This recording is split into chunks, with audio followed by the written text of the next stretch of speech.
টাকার শোকে আত্মহত্যা করছে। রাজুর ব্যাপারে ওই ছেলেটা আত্মহত্যা করছে, জুয়া খেলে হারে গেছে। আর বউ বলতেছে যে জুয়া খেলে হারে গেছে, আত্মহত্যা করছে। 20 লাখ টাকা হারে গেছে। এরকম করে তো হবে না, আত্মহত্যা করছে টাকার জন্য।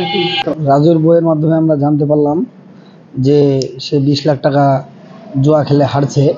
এরকম যাতে না হয়, সরকার যাতে এদিক একটু দৃষ্টি রাখে, এটাই বলছি।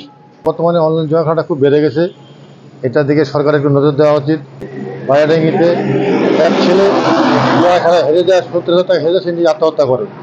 এইভাবে আত্মহত্যার প্রবণতা যদি বেড়ে যায়, এটা থেকে মুক্ত হওয়ার জন্য সরকারের প্রতি আমরা বিনীত অনুরোধ জানাচ্ছি যেন এটা অচিরেই আমাদের ঠাকুরগাঁও শহর সহ বিভিন্ন এলাকায় যেখানে যেখানে রয়েছে এটা যেন বন্ধ করার জন্য সরকার অচিরেই পদক্ষেপ নেয়। রাজু প্রায় 70,000 টাকা হেরে যাওয়ার পরে শুনছি যাবৎ উনি প্রায় 20 লাখ টাকা হেরে গেছেন। এইভাবে যদি চলতে থাকে, আজকে রাজু গেছে কালকে আরেক রাজু যাবে না, এটার কোনো ভরসা নেই।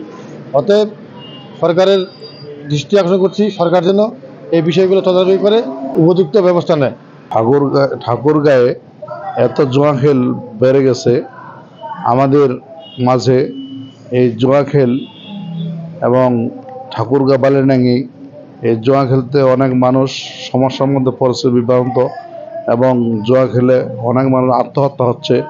আমাদের এটাই প্রশাসন এবং সরকার কর্তৃপক্ষে দেখা উচিত।